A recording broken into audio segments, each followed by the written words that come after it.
আসসালামু আলাইকুম রাতুল ভাইয়া, আমি আরমান ইসলাম। আমার বাসা হরিণাবাড়ি, পলাশবাড়ি, গাইবান্ধা। প্রথমেই জানাই রেডিও সারাবেলাকে, প্রথমেই ধন্যবাদ জানাই, মিস হয়েছে। প্রথমেই ধন্যবাদ জানাই রেডিও সারাবেলাকে, সেই সাথে শুভকামনা ভূতবেলার আয়োজনকে, আমাকে আমার ঘটনা শেয়ার করার সুযোগ দেওয়ার জন্য। আজকে যে ঘটনাটি আমার শেয়ার করা, সেটি আমার দ্বিতীয় ঘটনা। এর আগে আমি একটি ঘটনা শেয়ার করেছিলাম, রাতে কোচিং থেকে ফেরার সময়কার ঘটনা। তবে আজকে যেটি বলবো সেটি হয়তো বা কেউ বিশ্বাস করবে না, আবার কেউ বিশ্বাস করবে। আমিও প্রথমে বিশ্বাস করিনি, কিন্তু এমন ঘটনাও যে ঘটে তা আমি একদিন অল্প হলেও প্রমাণ পেয়েছি। যা হোক, মূল ঘটনায় আসি। ঘটনাটি মূলত আমার দাদির কাছ থেকে শোনা। আমার দাদির 100 বর্ষ পূরণ হতে আর মাত্র 1 যুগ বাকি। আর এই ঘটনাটি ঘটেছিল তাদের, অর্থাৎ আমার দাদুর, দাদুর দাদু দাদির বৈবাহিক জীবনে। গরমের দিনে একদিন দাদি আমাকে পাশে নিয়ে হাত পাখায় বাতাস করতে করতে ঘটনাটি বলেছিলেন। দাদি আমাকে যেভাবে বলেছেন আমি সেভাবেই বলার চেষ্টা করছি। আমি ছোট মানুষ, ঘটনা লেখার সময় যদি কোনো ভুল ত্রুটি হয় আপনারা সবাই ক্ষমাসুন্দর দৃষ্টিতে দেখবেন। আমার দাদুরা 3 ভাই ছিল। আমার দাদুর বড় ভাই অর্থাৎ আমার মেজ দাদু, ওনার ডাকনাম ছিল কাশেম। তিনি একজন বিভাগীয় কর্মকর্তা ছিলেন। রোজ সকালবেলা ডাকঘরে জমানো, আসলে কিছু জায়গায় উনি ভুল লিখেছেন। উনি ওনার দাদু ডাক বিভাগে কাজ করতেন। সকালবেলা ডাকঘরে জমানো চিঠি নিয়ে গ্রামে গ্রামে সাইকেলে করে সেই চিঠিগুলো ঠিকানায় ঠিকানায় পৌঁছে দিতেন। লোকমুখে শোনা যায় আগেকার দিনের চিঠির মাধ্যমেই মানুষ নাকি খবর পাঠাতো। তো আমার মেজ দাদু তার কাজ অনুযায়ী একদিন সকালবেলা ডাকঘর থেকে চিঠিগুলো নিয়ে সেই ডাক বিভাগে গেলেন। এরপর ওনাকে একজন বললেন যে কাশেম এদিকে এসো। তো উনি তখন বললেন যে আমাকে কিছু বলছেন। একটা চিঠি দিয়ে বললেন এটা আমাদের গ্রামের দুঃখ মিয়া তার বোনের বাড়িতে পৌঁছে দিতে বলেছে। পাশের গ্রামের 3 রাস্তার মোড় দিয়ে 1.5 কিলোমিটার যে বুড়ির ভিটা জঙ্গলের পরে নাকি তার বোনের বাড়ি। যদিও তার বোনের বাড়িটা আমাদের ডাকঘরের আওতায় না, তবুও দুঃখ মিয়া তোমার জন্য 5 টাকা বকশিশ দিয়েছে জন্য তোমাকে চিঠিটা দিলাম। দাদু 5 টাকার কথা শুনে সঙ্গে সঙ্গে রাজি হয়ে যায়। শুনেছি তখন নাকি 1-2 টাকা দিয়ে ব্যাগ ভরে বাজার খরচ করেও বাড়িতে ফেরা যেত। কিন্তু কে জানে যে আজকের কাজই তার জীবনের শেষ কাজ হতে চলেছে। দাদু তার প্রতিদিনের কাজ শেষ করে সাইকেল নিয়ে চিঠিগুলো ঠিকানায় পৌঁছে দিতে গেলেন। দুঃখমিয়ার বোনের বাড়িটা যেহেতু খানিকটা দূরে, তাই ওই চিঠিটাকে তিনি বিকেলের জন্য রাখলেন। গ্রামে যে একে একে সব চিঠি পৌঁছে দিয়ে বিকেলে রহিমের দোকানে একটি রুটি এবং চা খেয়ে সেই আদমর সাইকেলটা নিয়ে রওনা হলেন সেই বুড়ি ভিটা জঙ্গলের দিকে। তিনি সাইকেল চালাতে লাগলেন আর মনে মনে ভাবলেন আজকে 5 টাকা দিয়ে বাড়ি ফেরার সময় ব্যাগ ভর্তি করে বাজার করে নিয়ে যাবেন। গ্রাম পেরিয়ে পাশের গ্রামে ঢুকতে মাগরিবের আজান হয়ে গেল। তিনি সাইকেল চালাতে চালাতে সন্ধ্যার পর পৌঁছালেন সেই বুড়ি ভিটার জঙ্গলে। দুঃখমিয়ার বোনের বাড়িতে যেতে হলে জঙ্গলের মাঝখান দিয়ে যেতে হয়। এ রাস্তা দিয়ে তিনি আর আগে কখনো গিয়েছিলেন কিনা অন্ধকারের কারণে তিনি তা মনে করতে পারছিলেন না। দাদু তার সাইকেলটা নিয়ে ধীরে ধীরে জঙ্গলের ভেতর দিয়ে যাচ্ছেন। বিশাল বড় জঙ্গল, সেই সাথে ঘন বাঁশঝাড়, শেয়ালের ডাক, এসব যেন একটা অমাবস্যার রাতের মতো অন্ধকারে ঢেকে রেখেছে। দাদু প্রতিদিন দিনের বেলায় কাজ শেষ করে বাড়ি ফেরে বলে কাছে হ্যারিকেনটাও তিনি রাখেননি। তবু পকেট থেকে 2 পয়সার কাঠকাঠিটা বের করে হ্যারিকেনটা একটু জ্বালানোর চেষ্টা করলেন। হ্যারিকেনটা ওনার সাথে ছিল, কিন্তু তেল ভরতে উনি ভুলে গেছেন। নিভু নিভু করে জ্বলে উঠলো সেই হ্যারিকেনটা। এর মধ্যে দিয়েই বাবা দাদিকে বলে উঠলো, ওসব ঘটনা ওকে কেন বলছেন? তুমি জানো না ও অল্পতেই ভয় পায়। রান্না হয়েছে, খেতে আসো। খাওয়া দাওয়া শেষ করে আমি আমার বাবার ভয়ে লুকিয়ে দাদির কাছে গেলাম ঘটনাটা শুনতে। দাদি আবার হাত পাখা নিয়ে আমাকে গল্প বলতে শুরু করলেন মেজো দাদুর সেই ভয়ঙ্কর ইতিহাস। কাশেম দাদু নিভু নিভু হ্যারিকেনের আলোতে সাইকেল নিয়ে সেই জঙ্গলের দিকে এগোচ্ছেন, জঙ্গলের ভেতরের রাস্তা দিয়ে এগোচ্ছেন। তিনি কিছু দূর যাওয়ার পরে দেখতে পান বড় একটা বটগাছ, এবং বটগাছের নিচে ঝুলে আছে লম্বা পাগড়ি পরা একজন লোক। বুঝতে পারছেন উনি কিছু কিছু জায়গায় ভুল করেছেন।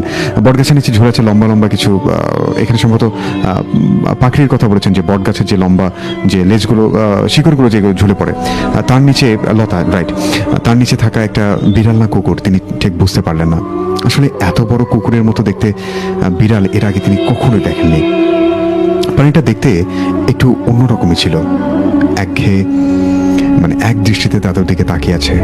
একটু বিস্মিত হয়ে সামনে আরেক পা এগোতেই সেই আজব প্রাণীটা নিমেষের মধ্যেই উধাও হয়ে গেল, চোখের পলকেই যেন সামনে থেকে চলে গেল। সামনে একটু ভয় পেলেও দাদু তেমন গুরুত্ব দিলেন না, ভাবলেন তাকে দেখে মনে হয় সে পালিয়ে গেছে। কিছুক্ষণ দাঁড়িয়ে থেকে সে ভাবতে ভাবতে থাকে দুই এক পা, আচ্ছা ভাবতে ভাবতে দুই এক পা করে সামনে এগিয়ে গেলেন। আবার সাইকেলে চড়ে দুঃখু মিয়ার বোনের বাড়ি থেকে এগোতে থাকলেন।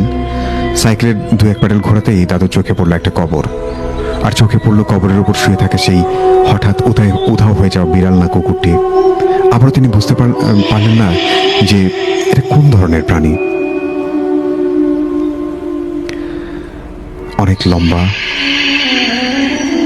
আসলে তিনি যখন বুঝতে পারছিলেন না যেটা কোন ধরনের প্রাণী, তিনি আসলে দাদু তখন বিস্মিত হয়ে সেই কবরটার দিকে একটু নজর দিতেই দেখতে পেলেন সাধারণ কবর থেকে সেই কবরটি অনেকটাই লম্বা, একদমই নতুন কবর মনে হচ্ছে এইমাত্র এখানে দাফন করা হয়েছে লাশ।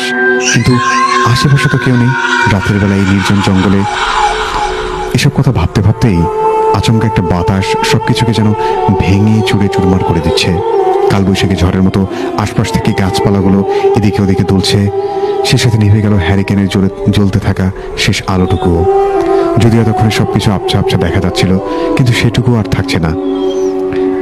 আলো নিভে যেতে না যেতেই সেই কবরটার উপরে দাঁড়িয়ে গেল সাদা পোশাক পরা বিশাল দেহের এক ভয়ঙ্কর চেহারা। মাথা থেকে পা অব্দি সাদা পোশাক পরা, অন্ধকারে কোনো কিছু দেখা যাচ্ছে না, কিন্তু অন্ধকারে কোনো কিছু দেখা না গেলেও দেখা যাচ্ছে সেই ভয়ঙ্কর চেহারাটা। এবড়ো থেবড়ো গাল, লাল ডবডবে চোখ, সেই সাথে লম্বা সাদা চুল। ভয়ে দাদুর গায়ের লোম শিউরে উঠল। মনে হচ্ছে পায়ের নিচ থেকে মাটি সরে যাচ্ছে। এমন পরিস্থিতিতে কি করবে, কাকে ডাকবে, কোন দিকে যাবে কিছুই ভাবতে পারছিল না।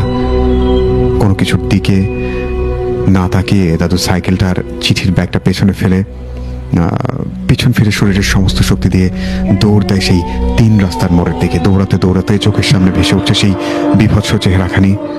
চারিদিকে ঝিঝি পোকার আওয়াজ, কুকুরের লম্বা গলার ডাক ভেসে আসে সেই ভোতরে সুর। সবকিছু মিলিয়ে যেন এক অমাবস্যার মৃত রাতের মতো মনে হচ্ছে। এক দৌড়ে দাদু পৌঁছে গেল সেই 3 রাস্তার মোড়ে। গা হাঁপাতে হাঁপাতে রাস্তার মাঝখানে বসে পড়ল। মাথায় হাত দিয়ে ধরফরিয়ে বসে রইল সেই নির্জন রাস্তায়। চারিদিকে অন্ধকার, দূর দূরান্ত থেকে ভেসে আসছে শিয়াল কুকুরের ডাক। হঠাৎ পেছন থেকে কে যেন দাদুর ঘাড়ের উপর আস্তে করে হাত রাখলো।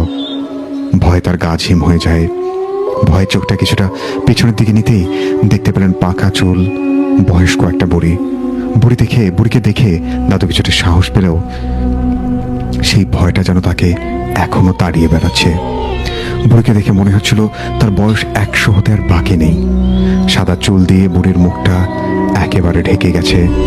লাঠি হাতে কুজো করে করুণ সুরে বলে উঠল, এত রাতে এখানে কি করিস বাবা? তুই জানিস না এই জায়গাটা ভালো নয়? দাদু কিছু জিজ্ঞাসা করতে যাবে তার আগেই বুড়িটা পেছন ফিরে চলে যেতে লাগলো। সেই বুড়িটা চলে যেতে থাকলো সেই বুড়ি ভিটা জঙ্গলের দিকে, আর ভয়ানক সুরে বলতে লাগলো, ওখানে রাতের বেলা যে যায় সে আর কোনোদিন বাড়ি ফেরে না। এভাবে বিলাপ করতে করতে সেই বুড়িমাটা চলে গেল। এবং কিছুক্ষণ পরেই দাদু লক্ষ্য করলো সেই বুড়িটা নেই। বুড়িটার পা নেই, ঝুঁকে ঝুঁকে হাঁটছে, কিন্তু তার পা দেখা যাচ্ছে না। দাদুর আর বুঝতে বাকি রইল না এ কোনো মানুষ নয়। তাই যদি না হতো তাহলে বুড়ি জানলো কিভাবে আমি এই জঙ্গলের দিক থেকে এদিকে এসেছি, আর তার পাই বা নেই কেন? এই কথা ভেবে ভেবে ভয়ে দাদুর পেছনে ফিরতে দেখতে পায় সাদা পোশাক পরা একদল লোক লাশের খাটলে কাঁধে করে এগিয়ে আসছে। দেখতে সেই হুবহু কবরের উপরে দাঁড়িয়ে থাকা বিশাল দেহের সেই আকৃতির মতো হাঁটি হাঁটি পা করে তার সামনের দিকে এগিয়ে আসছে। যতই সামনের দিকে এগিয়ে আসছে ততই বড় হচ্ছে তাদের আকৃতি। তাদের বিভৎস চেহারাখানি দেখে মনে হচ্ছে তারা কোনো মানুষকে দাফন করতে যাচ্ছে। দাদু কি করবে কিছু ভেবে পারছে না। এদিকে ঘামে তার সম্পূর্ণ শরীর ভিজে গেছে। অন্য রাস্তা দিক দিয়ে দৌড় দেওয়ার কথা ভাবতেই তিনি দেখতে পায় তিন দিক থেকেই সেই ভয়ঙ্কর চেহারাগুলো কাঁধে লাশ নিয়ে সামনের দিকে এগিয়ে আসছে। কোনো মিছিল যেন সামনে থেকে এগিয়ে আসে, ঠিক তেমনই সব রাস্তা দিয়ে তারা এগিয়ে আসছে। দাদু বিশ্বাস করতে পারছে না যে তার সাথে আজকে কি হচ্ছে, কেন এমন হচ্ছে। প্রথমে কুকুরের মতো দেখতে সেই বিড়ালটি উধাও হওয়া, কবরের উপর দাঁড়িয়ে থাকা সেই বিভৎস চেহারা, আর এখন সেই তিন দিক থেকে লাশ বয়ে আনা সাদা কাপড় পরার মানুষের দল। তিন রাস্তার মোড়ে তিনি একা। ভয়ে দাদু মারা যাবে অবস্থা। লোকগুলো আর একটু সামনে এগিয়ে আসতেই দাদু দেখতে পায় লোকগুলোর চোখ থেকে চোখ বের হয়ে ঝুলে আছে। চোখ দুটি গালের দুই পাশে লেবুর মতো ঝুলছে। চোখ দিয়ে রক্ত পড়ছে, কিন্তু সেগুলো মাটিতে পড়ছে না। রাতুল ভাই, আমি সেখানে থাকলে হয়তো এতক্ষণে মারাই যেতাম। হঠাৎ করে তাদের মধ্যে থেকে একজন সামনে এসে বলে উঠল, পাপিষ্ঠ, এত রাতে এখানে আসা তোর উচিত হয়নি। তবে এখানে এসেছিস যখন, জান নিয়ে বাড়িতে ফিরতে পারবি না। আমরা কোনো মানুষ নই, আমরা হলাম জিন। এ কথা বলতেই সবগুলো জিন হাসতে থাকলো। বিভৎস সেই হাসি। পেছন থেকে লাশবাহক জিনগুলো সামনে এসে খাটলি থেকে লাশগুলোকে দাদুর সামনে ফেলে দিল। হালকা বাতাসে সে লাশগুলোর মুখের ওপর থেকে কাপড় সরে যায়। লাশগুলোর মুখের দিকে নজর দিতেই দাদু দেখতে পায় লাশগুলো অন্য কারো নয়, স্বয়ং লাশগুলো তারই ছিল, তার মতো দেখতে হুবহু। জীবিত অবস্থায় দাদু তার নিজের তিনটি লাশ একসঙ্গে দেখতে পাচ্ছেন। একটু পরে লাশগুলো তাদের মতো হাসতে শুরু করলো। এই দৃশ্য দেখার পর সঙ্গে সঙ্গে তিনি সেখানে জ্ঞানহারা হয়ে পড়েন। কিছুক্ষণ পর তার যখন জ্ঞান ফিরল, তিনি দেখতে পান অন্য কোনো এক জগতে আছেন তিনি।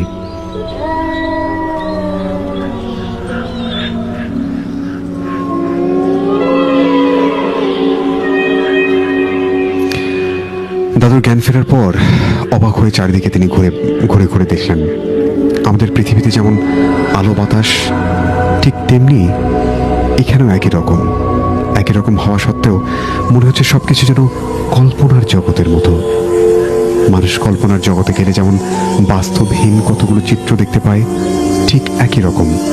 কিন্তু একটা বিষয় দাদু লক্ষ্য করলো, তিনি যখন জ্ঞানহারা হয়েছিলেন তখন ছিল রাত, কিন্তু যখন তিনি এবং তিন রাস্তার মোড়ে পড়েছিলেন, কিন্তু জ্ঞান ফেরার পর তিনি দেখলেন এইমাত্র বেলা ডুবে অবস্থা, আর তিনি কোনো এক ঘরের মধ্যে আছেন। ঘরটা দেখতেই একেবারে ভিন্ন রকমের। কোন উপাদান দিয়ে তৈরি করা তা বোঝার কোনো উপায় নেই, আর মনের মধ্যে লুকিয়ে থাকা সেই অজানা ভয়টাও আর নেই। অনুভবটা যেন অন্যরকমই ছিল। কিছুক্ষণের মধ্যেই ঘরের মধ্যে একটা লোক প্রবেশ করলেন। দাদু আন্দাজ করলেন যে এই লোকটা কোনো একটা মানুষ। আসলে দেখতে একজন সাধারণ মানুষের মতোই। মুখে পাকা দাড়ি, পরনে সাদা জুব্বা, আর হাতে গলায় কয়েকটা তসবিও ছিল। দেখে মনে হচ্ছে এগুলো অনেক পুরনো তসবি। আগের ঘটনাগুলোর কথা মনে করে লোকটাকে দেখে তিনি একটু তার বুক ধরফরিয়ে উঠল। এই জানি আবার কে, আর এখানে কি বা করতে এসেছে। দাদু এই কথাগুলো মনে মনে ভাবতেই স্বয়ং লোকটি বলে উঠল, আমাকে দেখে ভয় পাবেন না, আমি আপনার কোনো ক্ষতি করতে আসিনি। আমি আপনার মতোই একজন মানুষ। আমার নাম ইশতিয়াক মৌলভী। তার মুখে মানুষের কথা শুনে দাদুর মনে থাকা সেই অজানা ভয়টুকু চলে গেল কিছু সময়ের জন্য। মৌলভী সাহেব বললেন, আপনি চলুন, আপনাকে জিন সর্দার জাহিদ খুলজি ডেকে পাঠিয়েছেন। জিন? হ্যাঁ, জিন। আপনি এখন পৃথিবীতে নয়, জিন জগতে আছেন। আপনাকে একটি বিশেষ কাজের জন্য এখানে আনা হয়েছে। এখান থেকে অনেক দূরে জাহিদ খুলজির রাজ্য, জহিদ খুলজির রাজ্য। আপনাকে যেতে হবে। কিন্তু মৌলভী সাহেব, কি সেই বিশেষ কাজ বললেন না তো? ইশতিয়াক মৌলভী তখন বললেন, যেতে যেতে সেসব কাহিনী আপনাকে বলবো, এখন চলুন।